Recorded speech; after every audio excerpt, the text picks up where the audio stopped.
is God's roadmap for Israel and the church? These short Q&As will help guide you on your way.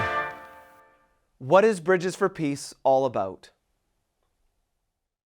Bridges for Peace is one of the oldest Christian ministries in Israel, founded by a Canadian academic, Dr. G. Douglas Young, in 1976.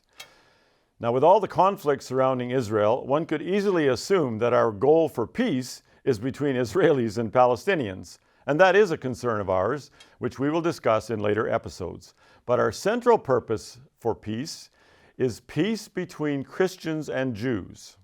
Our goal is family reconciliation. That's right.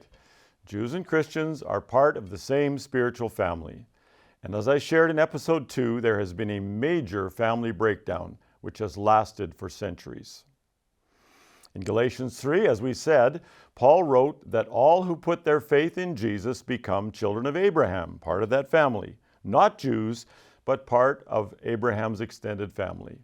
But as soon as Gentiles began to assume leadership and power in the early Jesus movement, which we now call the church, these Gentile leaders began to reject this notion of relationship with Israel.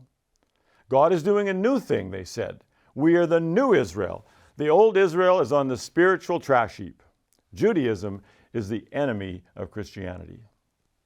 At the Council of Nicaea in 325 Common Era, Constantine, the newly minted Christian emperor of Rome, announced, "We will have nothing to do with the murderers of our Lord.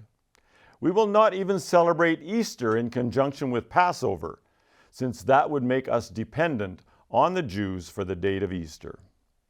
From this attitude came a long and terrible history of Christian anti-Semitism, Jews persecuted by the church. To give you just one example in a list of thousands, the French Catholic Church developed a Good Friday practice called colifization. A Jew was to be slapped as part of the service to recognize their guilt in killing Jesus. This slapping could be with brass knuckles and even lead to injury and death. As you can see, there really is a need for a bridge. Our plan at Bridges for Peace for Reconciliation has two prongs, goes in two directions, toward the Jews and toward the church. To the Jews, we offer compassion and unconditional acts of kindness, particularly to the needy. For example, we provide food for 22,000 Israelis each month, many who are new immigrants. We assist people coming to Israel with the cost of that process. We repair the homes of the poor elderly at no cost.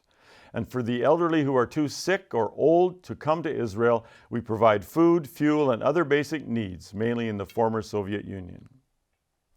Toward the church, we seek to bring revelation, the revelation of this family breakdown, of the fact that God has not replaced the Jews in his plans, the revelation that Gentiles are grafted into a Jewish root, and we can find wonderful nourishment from that root, and the revelation that God is fulfilling prophecy in our day by bringing the Jews home and offering Gentiles the opportunity to help them come home. Compassion and revelation. After long centuries of pain and hurt in the relationship between Christians and Jews, most of the fault on the Christian side, God is bringing about a reconciliation. Throughout history, of course, there have been believers who have loved Israel and the Jewish people, but in our generation, God is multiplying their numbers. He is speaking to hearts one by one, just as he spoke to mine 24 years ago. And he's saying, "No, I have not rejected my people. My love for them is everlasting, and my purposes for them are far from complete."